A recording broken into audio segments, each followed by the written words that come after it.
In today's video, we're taking a look at some trade talk around the NHL. According to one insider, the Calgary Flames are about to kick off the next stage of their teardown and could be moving some more significant veterans here in the short and long term. We'll discuss which guys are likely to move and what some possible deals may look like. Plus, we have an update on Max Pacioretty. There's multiple teams interested. Might be a little bit of a bidding war going on there. Plus, the St. Louis Blues obviously were successful in offer sheeting Dylan Holloway and Philip Broberg. We have some very interesting comments and some background from Holloway and how things went down. Plus, we know the Blues might have been targeting another key defenseman before that happened. Plus, we have an update on Jeremy Swayman and the Boston Bruins. And a big update as well regarding the 2026 Hockey Olympic Tournament. All that and more coming up next. Welcome back to another video here at Top Shelf Hockey. As I mentioned, we have lots to talk about here this evening. First, let's start with some news regarding the 2026 Olympic Hockey Tournament. We had some qualifying matchups taking place this weekend for some final countries to qualify to participate in that tournament. The three successful countries winning their games to get into the tournament include Slovakia, Latvia, and Denmark. So now we know groups A, B, and C, and there is a contingency plan in place in case the ban is not lifted to allow the Russians to participate. So here we go. Here's how it's going to stack up, which would be Group A is Canada, Sweden, Switzerland, and Italy. Group B is Finland, Germany, Czechia, and Denmark. And then Group C is Russia, the US, Slovakia, and Latvia. On the chance that the Russians are not allowed back in, if that ban that's in place continues to stick, then France will be joining the tournament instead. And amongst all the other countries that missed out, they are ranked the highest. They would get the spot if the Russians are not going to be allowed to take part. Personally, from a best on best perspective, it would be nice to see the true best on best, which would be to involve the Russians.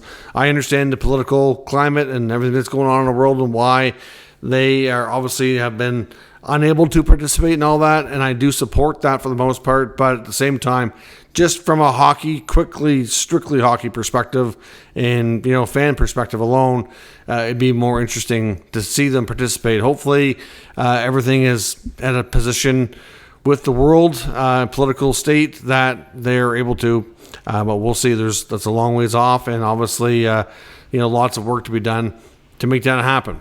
So we'll see. Should be interesting, of course. It'll be our first NHL participation at the Olympics in some time. So it'll be our real true best on best at that level. At least we're going to have the Four Nation face-off, of course, for 2025, which will be part of the upcoming 2024-25 season, which will be a great preview for the Olympics. You're not going to get all the same countries.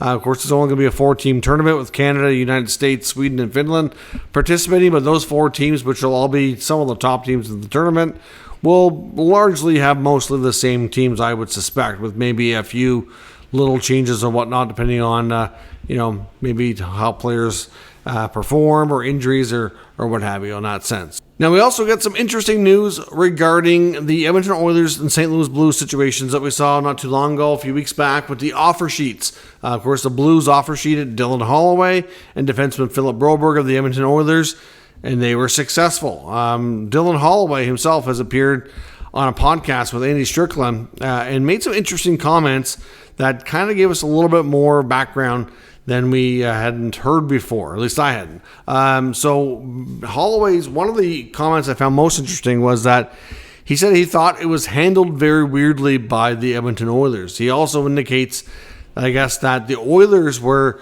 well aware of the offer sheets long before they were actually signed and everything was official.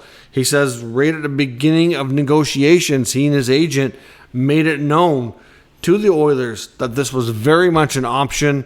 Their first choice, of course, was to stay in Edmonton, but, they had to do what was best for them. He said that his teammates in Edmonton, that nobody gave him a hard time or anything like that. Everybody understands it's just business. It was kind of bittersweet, as much as he would have loved to have stayed. Obviously he's happy to get the opportunity in St. Louis and get the bigger contract.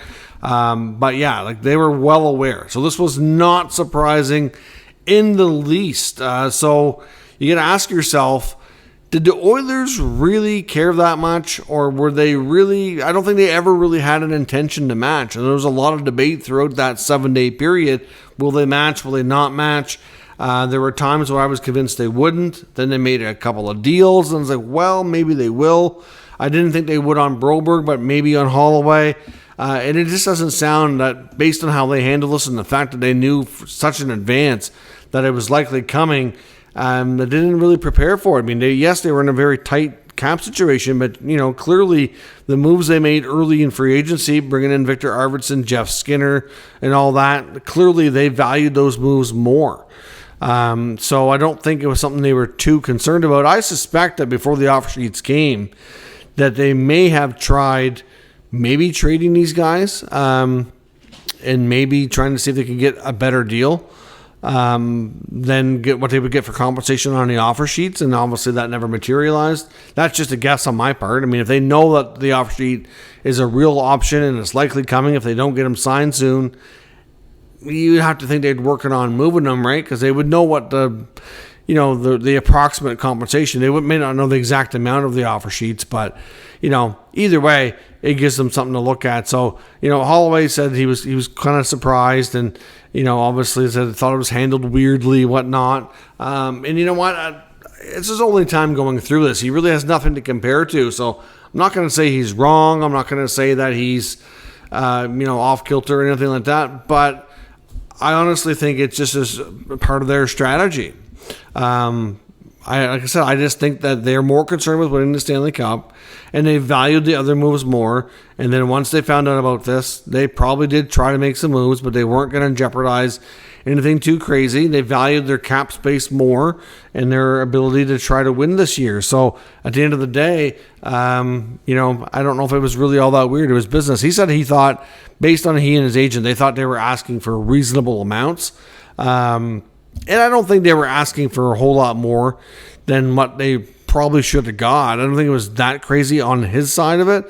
I think Broberg, that's just a gut feeling, but I honestly think that Broberg might have been quite intent on getting this done for some time, because we know that he wasn't crazy about being there, that he had asked out last year, wanted to be traded, never came to be. And I don't think he's been thrilled with how everything's played out and wanted a fresh start. So, unfortunately, he kind of had to drag Holloway with him in order to have a better chance of having it being successful. But interesting comments from Dylan Holloway. If you had a chance to listen to those clips of that podcast, I certainly recommend you do. Good listen. But, at the end of the day, I think he'll get a good opportunity in St. Louis. And just interesting to know that how far in advance that the Oilers knew. And the way they reacted just kind of tells you that, one, they were up against the cap, two, they were more concerned with the other moves that they made, and I think they tried maybe considering trades. But I wonder how well known it was around the league that the Blues were going to do this. I wonder if it was. If it was, other teams might have been like, well, no, I'm not going to give you any more than what they're going to give you in a compensation through offer sheet or whatnot. So anyways, curious to see how that's played out. Another note on St. Louis as well, before we jump teams and topics here. Before the Broberg offer sheet went down officially, of course, they, were waiting to see how things played out in Edmonton before they officially, got them signed and whatnot.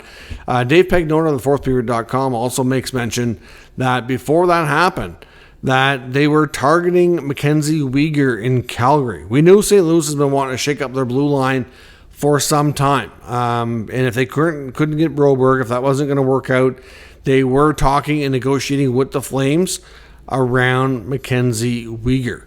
Now, of course, that never materialized. We know that I think the Flames would move just about anybody for the right price right now, at least out of the veteran group. But Weegar is somebody who's coming off a good season, has got a good contract, and I honestly think that the asking price is probably fairly high. But yeah, the Blues were definitely one way or another going to be making some moves around their defense core this offseason. Now, some other updates around some other contracts. Max Pacioretty, as I mentioned the other day, there was some speculation that the Toronto Maple Leafs were one of the teams that have an offer and are waiting for his decision. We had heard from NHL insiders that he has as many as 3. Could be more, but 3 that they were aware of. We didn't know all 3 teams, but now it seems like we know 2. Outside of Toronto, it seems like Detroit is the other team.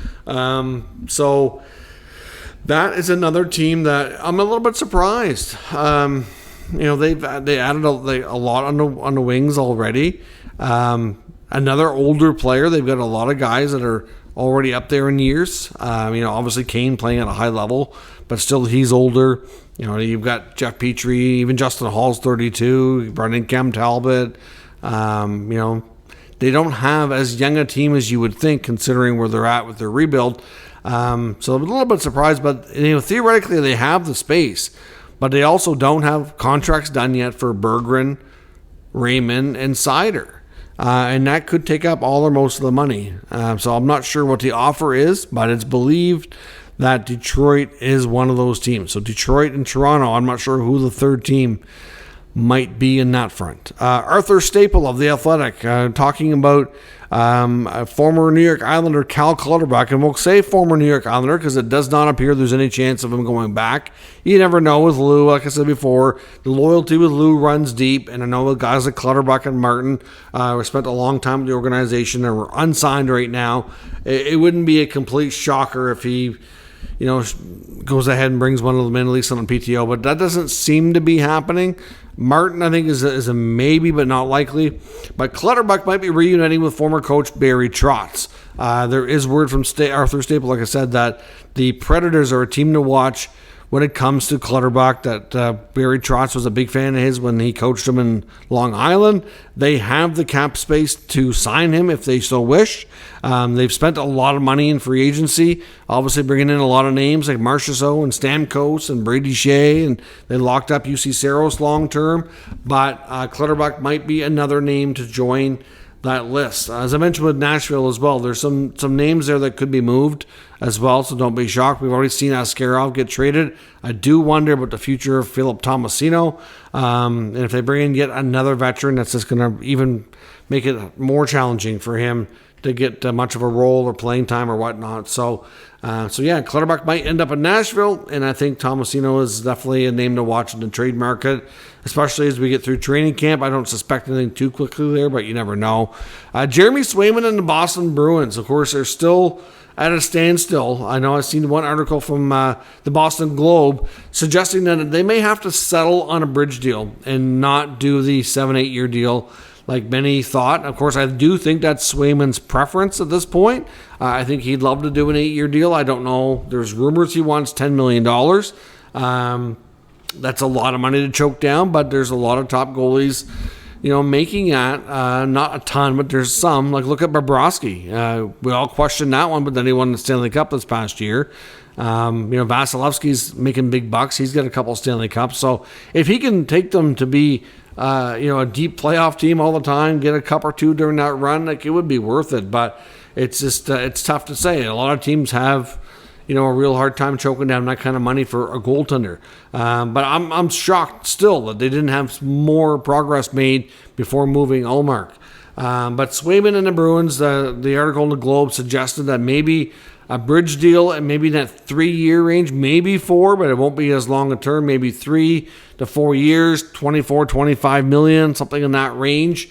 So you're looking at, somewhere between 7, 3 times 7 would be 21. So you're probably looking at about maybe close between 7.5, 8 million over 3 to 4 years. I mean, that would still get him to be in his late 20s. It brings the AAV down. If he really is asking for 10, it gets it down a little bit less. I think getting it something done around the 8 mark might be easier to swallow and get it done. But yeah, so that's the speculation latest on Swayman, that a bridge deal might be necessary. Now, as I mentioned, the big report from Dave Pagdona today, thefourthperiod.com, suggesting that the Calgary Flames are about to enter a massive teardown. Now, this isn't going to be shocking or surprising news to the faithful who follow the NHL closely. We know the Flames bottomed out this past year. Well, they didn't completely bottom out. They certainly took a major step back and really kicked it into rebuilding mode this year. They moved out a lot of veterans throughout the year. We saw guys like Noah Hannafin and Elias Lindholm and numerous others get moved throughout the season. We saw the move, Andrew Mangiapane this offseason, but there's still lots of more veterans around that eventually will go. Pagnotta suggests that they're going to really enter this teardown phase now to take it down the rest of the way throughout this season. He suggests a player like Nazem Kadri would be right at the top of that list. It would be one of the most likely to move, first or near the top at the very least. Made some interesting comments about Kadri, which I'll get to in a second here. Also, of course, mentioned Mackenzie Weegar. We know the Blues were already sniffing around considering a trade there. I'm guessing the asking price was too much, but he does say that they will definitely listen on Weegar. And they'll definitely, consider it. Like, they're open to it if they can get the right deal that they're happy with. He says Rasmus Andersson is another name to watch, who's somebody we've talked about on occasion. He feels this is going to be his last year, and likely doesn't finish the season in Calgary. Likely gets moved sometime throughout the course of the year before the NHL trade deadline.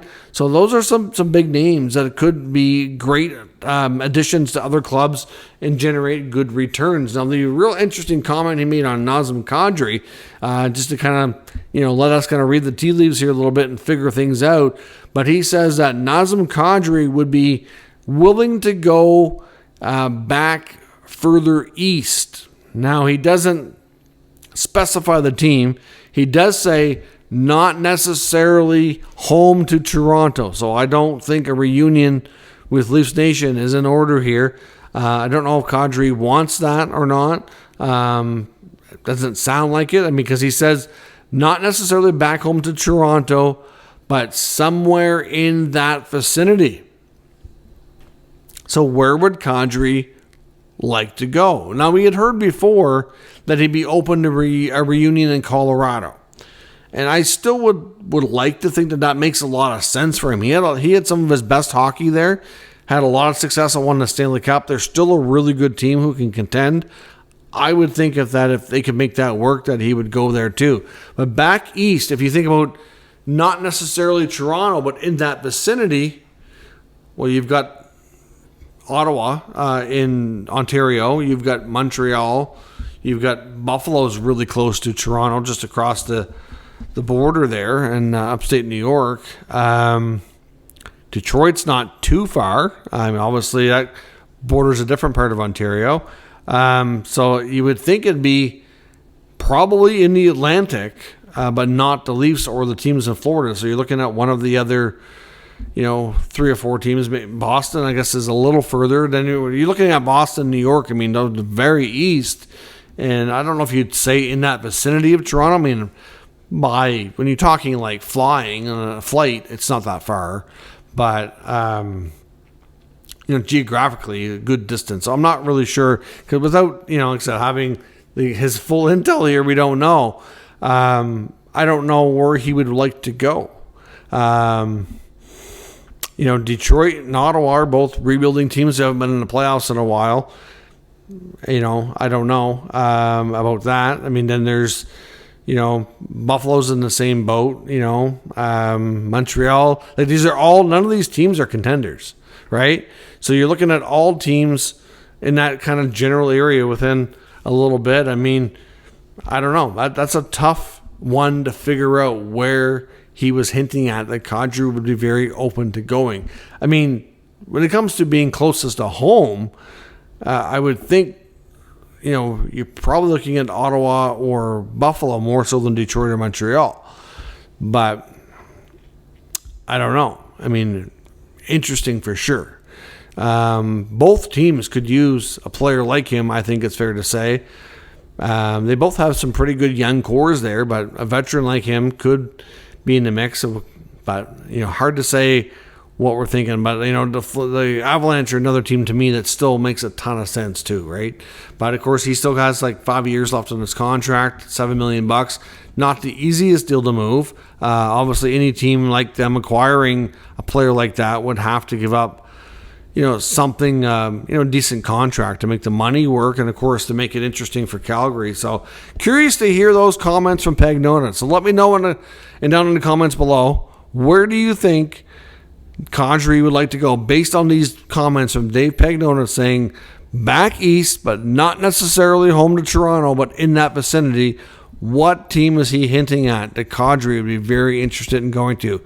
It could be a very interesting move for one of those clubs. And love to see what everybody thinks. Let me know the team you think it might be, and some mock trades to discuss in the comments, just for some fun and entertainment here as we enter the month of September. So let me know your thoughts on that, and we'll talk further in the comment section. If you're new to the channel, make sure you subscribe and stick around. We'll keep you up to date with the latest news, rumors, and analysis of all 32 NHL teams. Thanks for watching, and I'll catch you next time.